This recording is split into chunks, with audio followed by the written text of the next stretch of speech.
The setting sun painted the Sahara in shades of amber and gold as Samira adjusted her headscarf against the cooling evening breeze. 20 years of guiding travelers through these ancient dunes had taught her to read the desert like a book, but nothing in her experience could have prepared her for what this night would bring. Her favorite camel, Najma, shifted restlessly beneath her, sensing something unusual in the air. The rest of her caravan had returned to base camp, but Samira had stayed behind to check on reports of unusual lights in the area. Local authorities had dismissed them as mirages, but she knew better. The desert held secrets, and she had learned to trust her instincts. A flash of silver caught her eye, so brief she might have missed it had she blinked. There, behind the great dune locals called the Sleeping Giant, something gleamed that didn't belong in this landscape of sand and stars. Najma snorted nervously as Samira guided her toward the anomaly. The object that emerged from behind the dune defied explanation. Smooth and pearlescent, it seemed to absorb and reflect the desert light simultaneously. It was clearly artificial, yet unlike any aircraft or vehicle Samira had ever encountered. As she watched, a portion of its surface became transparent, revealing a figure within. The being that emerged was humanoid but clearly not human.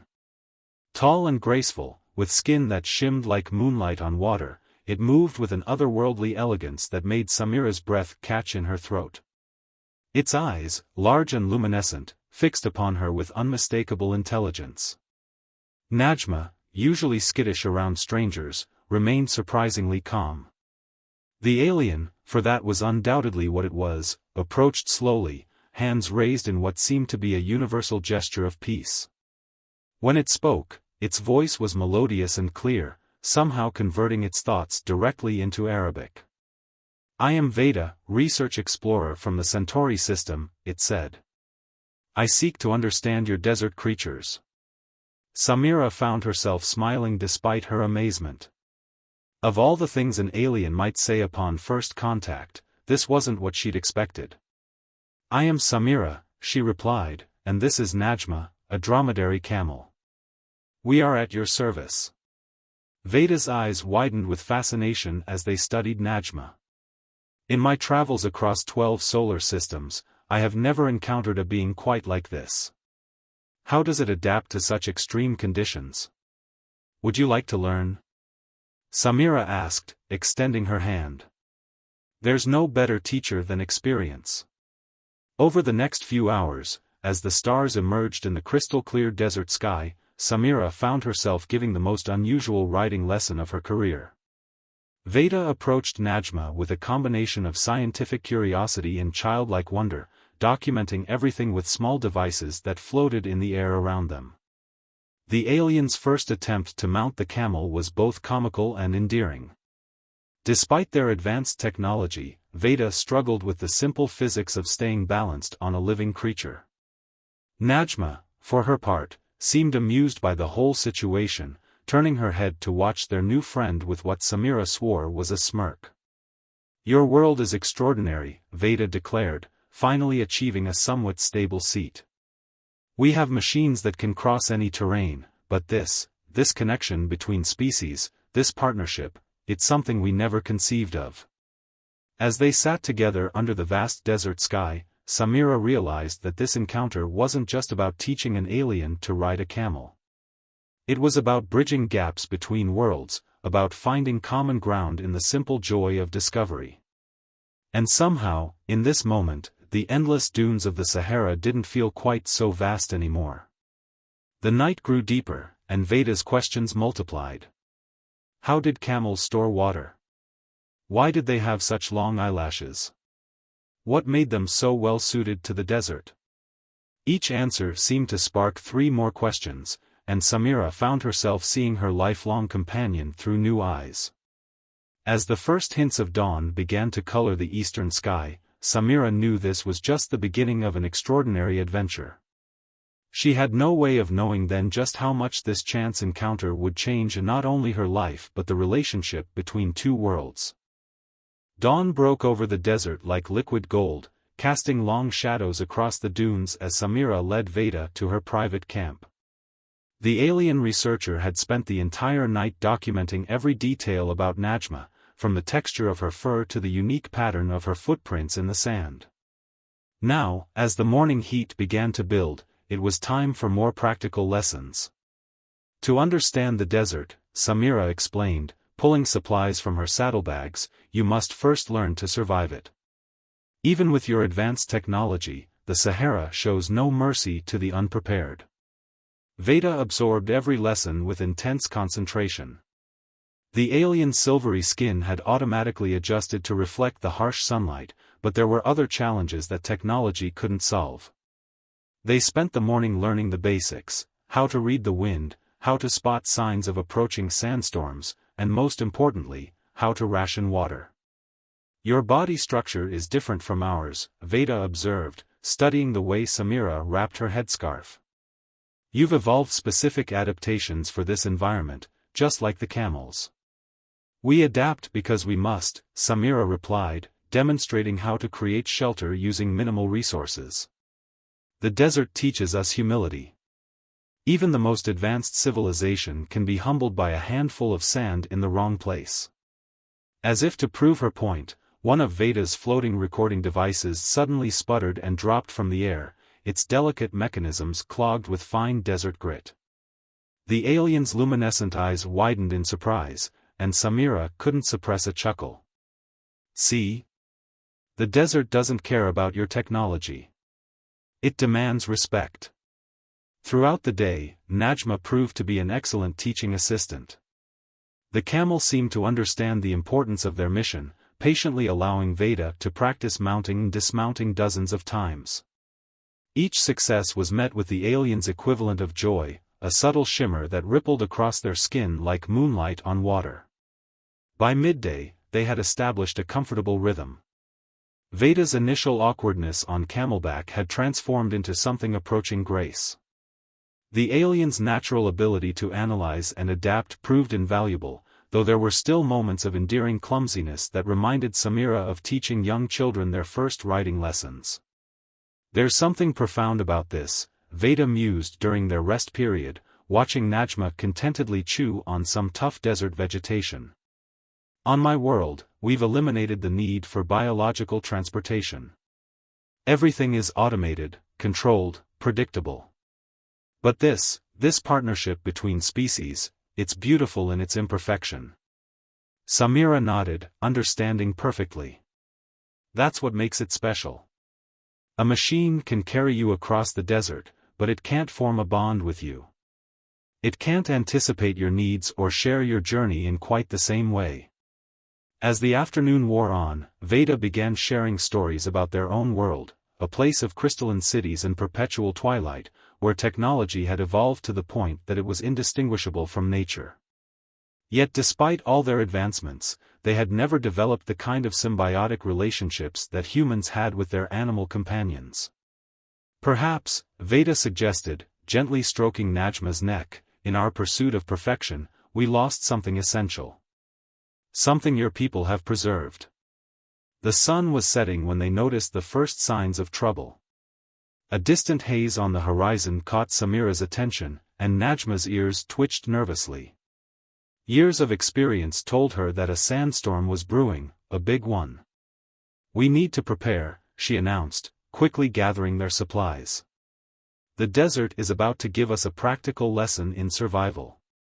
Veda's shimmer pattern changed, reflecting concern. Should we not return to my vessel? Its shields could protect us. Samira shook her head. No time. The storm will hit before we can reach it. Now you'll learn why Bedouin traditions have survived for thousands of years. Help me set up the storm shelter, and hurry. As they worked together to prepare for the approaching storm, Samira realized that their roles had shifted. She was no longer simply teaching an alien visitor about camels, they were partners facing a challenge together. The trust they had built throughout the day would soon be tested in ways neither of them could have anticipated. The wind began to pick up, carrying the first grains of sand that heralded the storm's arrival. Najma knelt down in the traditional storm position, creating a windbreak for their hastily constructed shelter. As darkness fell and the storm approached, Samira looked at her alien companion and saw not an advanced being from another world, but simply a friend in need of guidance. "Ready for your advanced lesson in desert survival?" she asked with a slight smile. Veda's skin rippled with determination. "Ready to trust in your wisdom, teacher." The storm was almost upon them now, and as they huddled together in their shelter, Samira knew that the next few hours would either strengthen their unlikely bond or break it completely. The true test of their desert adventure was about to begin. The sandstorm hit with the force of a tidal wave. Wind howled around their shelter like a living thing, and the air filled with stinging particles that reduced visibility to arm's length. Inside their makeshift refuge, Samira, Veda, and Najma huddled together against nature's fury.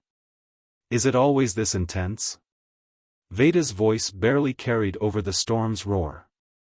Their silvery skin had taken on a protective dull sheen, automatically responding to the harsh conditions. "This is a bad one," Samira replied, adjusting the protective coverings around Najma's eyes and nostrils. "But we're as safe as we can be. Bedouin tribes have weathered storms like this for centuries." The alien's remaining functional recording device sparked and died, overloaded by the electromagnetic interference that often accompanied major desert storms. For the first time, Veda was experiencing the desert without the buffer of technology, raw, immediate, and overwhelming. Hours crept by as the storm raged around them. Samira taught Veda traditional desert songs to pass the time, their voices joining in strange harmony with the wind's howl. The alien proved to have an extraordinary vocal range, able to produce sounds that seemed to dance between octaves. Then, above the storm's chaos, they heard it, a high-pitched cry of distress. "Something's out there," Veda said, their skin pulsing with concern. Samira pressed her ear to the shelter's wall. The cry came again, closer this time. "It sounds like a young camel," she said. "Probably separated from its herd by the storm." Without hesitation, Veda moved toward the shelter's entrance. "We must help it." Samira caught their arm. "It's too dangerous. The wind could lift you off your feet, and the sand will shred exposed skin." The alien's eyes glowed with determination. "My epidermis can adapt to protect me. And you know these storms. Together, we have a better chance of saving it." Looking at Veda's resolute expression, Samira recognized something she'd seen countless times in fellow desert guides, the unwillingness to abandon a life in need. She nodded, quickly gathering emergency supplies. "We'll tie ourselves together," she said, pulling out a length of rope. "Najma will be our anchor and compass. She can sense direction even in this chaos." They emerged into a world of swirling darkness. The storm had turned night into something solid, a space filled with flying sand and debris. Veda's skin had transformed into a tough, scaled surface, while Samira protected herself with layers of traditional desert gear. Najma rose to her feet, fighting against the wind. The rope connecting them became their lifeline as they moved in the direction of the cries. Veda's enhanced vision proved invaluable, able to penetrate the storm's veil better than human eyes. They found the young camel trapped in the lee of a collapsed dune, its legs tangled in abandoned tent fabric. The animal's terror was palpable, but something extraordinary happened as they approached. Veda began emitting a soft, pulsing light from their skin, and a gentle harmonic tone that seemed to cut through the storm's noise. The young camel immediately calmed. "A trick from my world," Veda explained, helping Samira cut away the tangled fabric. "We use bioresonance to communicate with distressed creatures." Working together, they freed the young camel. But their return journey proved even more challenging. The storm had intensified, and their visibility dropped to zero. Now they relied entirely on Najma's instincts and Veda's unique abilities to navigate. "Your people," Veda shouted over the wind, "they risk their lives like this for animals?" "We're all connected out here," Samira replied.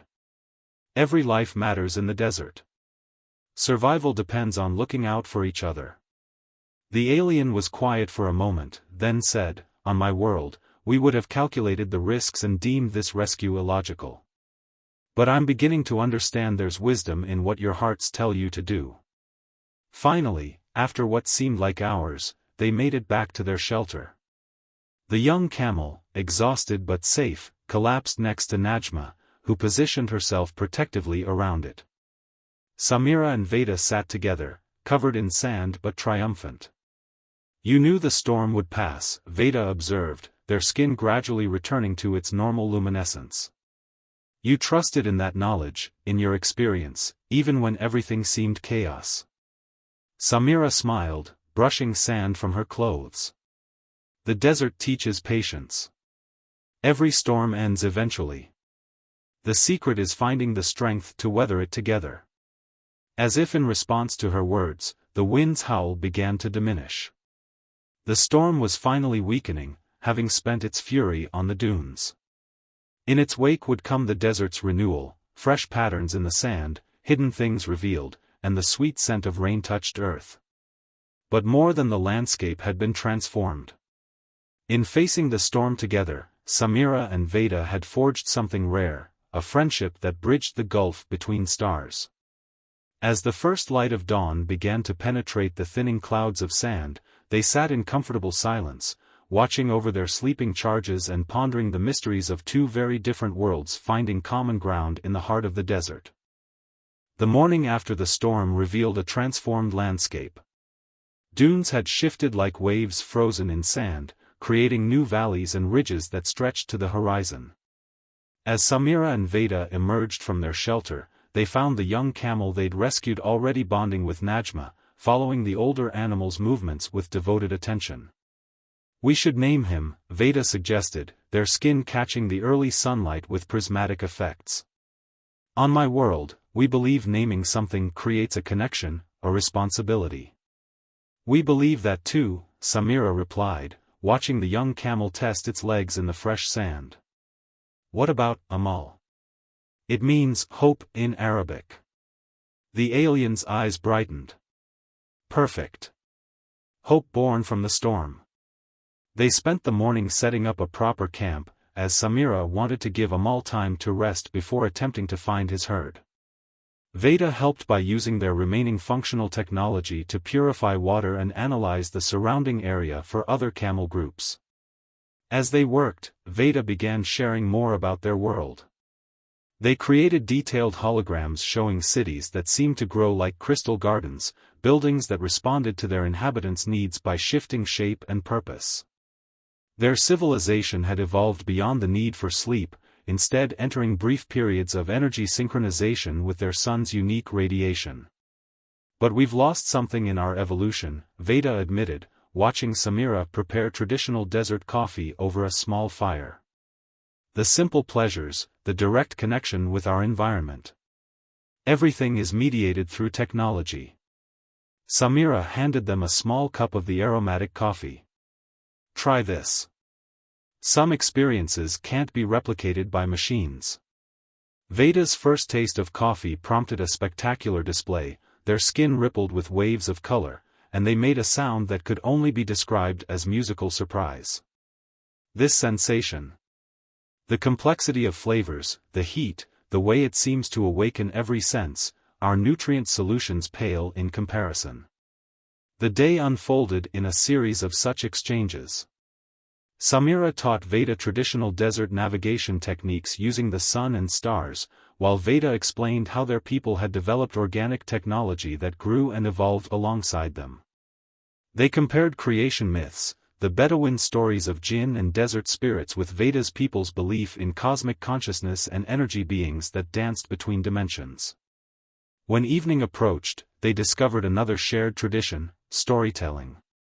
Veda revealed that their species communicated complex scientific concepts through what humans would call poetry, using rhythm and metaphor to convey multidimensional ideas. "Tell me one," Samira requested as they sat beside the fire, the two camels resting nearby. Veda's skin began to pulse with gentle light as they recited in their melodic voice. "Between the spaces where stars breathe. Where time flows like light through crystal leaves.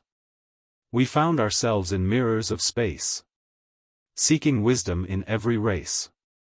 But truth lies not in perfect form, but in hearts that weather every storm. That's beautiful, Samira said softly. And surprisingly similar to some of our own poetry about the desert. Perhaps, Veda suggested, when we look up at the stars or out across the sands, all beings feel the same sense of wonder, the same desire to understand our place in the universe. As night fell, they observed another difference between their species. While Samira needed to sleep, Veda remained awake, using their bioluminescence to keep watch over the camp. The aliens spent hours recording observations about the desert's nocturnal life, fascinated by how the ecosystem adapted to the darkness. But it was more than scientific curiosity now. Veda found themselves deeply moved by the way life on Earth seemed to exist in a delicate balance, each species supporting the others in an intricate dance of survival. It was so different from their own world's engineered perfection. Before dawn, Veda detected something on their last functioning scanner, a large group of camels moving in the distance. Probably Amal's herd. The discovery brought both joy and a touch of sadness. They knew their time together would soon come to an end. As the first light touched the dunes, Veda watched Samira wake and begin her morning prayers. The human's devotion, the way she connected with something beyond the physical world, stirred something deep within the aliens' consciousness. They realized that in seeking to understand Earth's desert creatures, they had discovered something far more precious, a new way of seeing the universe itself. The desert dawn painted the sky in shades of rose and gold as Samira and Veda prepared to escort Amal back to his herd. The young camel had grown stronger overnight, staying close to Najma as they packed up their camp. The bond between the two animals mirrored the unexpected friendship that had blossomed between human and alien. The herd is about 3 hours' journey north, Veda said, their skin reflecting the morning light like dewdrops. They've stopped near an oasis. As they traveled, both felt the weight of approaching farewell. Veda's research mission had a strict timeline, and their ship's energy reserves needed replenishing. Yet neither spoke of departure, instead focusing on the task at hand. The reunion with Amal's herd proved more emotional than either had anticipated. The young camel's mother rushed forward, greeting her lost child with obvious joy. The rest of the herd gathered around, touching and nuzzling Amal as if welcoming him home. Their social bonds are remarkable, Veda observed, their voice carrying a new depth of understanding. Like your Bedouin tribes, they survive through unity and mutual support. Everything in the desert is connected, Samira replied. Just as your arrival has connected our worlds. They made their way back to where Veda's ship waited, hidden behind the great dunes. The alien vessel seemed different now, less mysterious, more like a bridge between two ways of life. As they approached, Veda's demeanor changed, their skin taking on deeper, more serious tones. My superiors will expect a detailed report of my findings, they said. But how do I explain what I've truly learned here? How do I quantify the value of friendship, of trust, of facing a storm together? Samira dismounted from Najma, patting the faithful camel's neck. Perhaps that's exactly what you should tell them. That sometimes the most important discoveries aren't the ones we set out to make. Veda was quiet for a moment, their luminescent eyes focused on the horizon. My people believe we've evolved beyond the need for emotional connections. We pride ourselves on logic, on technological advancement. But these past days have shown me that there's wisdom in maintaining bonds, with animals, with nature, with beings different from ourselves. Will you come back? Samira asked, voicing the question that had been in her heart since dawn. Veda's skin rippled with what Samira had come to recognize as joy. I've already submitted a request for an extended research mission. There's so much more to learn about Earth's desert adaptations, and about human friendship. Just then, Najma stepped forward and pressed her head against Veda's shoulder, drawing a musical laugh from the alien. See? Even Najma agrees. They spent their final moments together exchanging gifts. Samira presented Veda with her old compass, a family heirloom that had guided her through countless journeys. "To remind you that sometimes the simplest tools are the most reliable," she said. In return, Veda gave her a small crystal that seemed to capture and hold the desert's light. "It's a communication device," they explained. "When you hold it under the stars, it will let you send messages to my ship. Just, perhaps don't mention it to your government agencies." As Veda prepared to board their vessel, they turned back one last time. "You know, in all our technological advancement, we never thought to simply ask what other beings could teach us. We assumed our way was the only way forward. Thank you for showing me otherwise." "And thank you," Samira replied, "for reminding me that the desert still holds mysteries worth discovering." The ship's departure was like watching a star return to the heavens, a graceful ascent that seemed to bend light itself. But unlike the beginning of their adventure, Samira didn't feel alone as she watched it disappear. She held the crystal in her hand, feeling its warm pulse like a heartbeat. That evening, as she made camp under the vast desert sky, Samira reflected on how the universe had a way of bringing together the most unlikely companions. Najma rested nearby, her steady breathing a reminder of the constants in life that anchored even the most extraordinary changes. Above them, a new star seemed to shimmer with particular brightness. Samira smiled, knowing it wasn't a star at all, but a friend watching over the desert, carrying stories of Earth's wonders to distant worlds. Perhaps somewhere up there, an alien scientist was already planning their return, eager to learn more about the planet where technology and tradition, logic and emotion, found a way to coexist in perfect harmony. In the end, it wasn't just about an alien learning to ride a camel. It was about two beings from vastly different worlds discovering that the greatest journeys weren't measured in light years or desert miles, but in the distances we're willing to cross to understand each other. The end.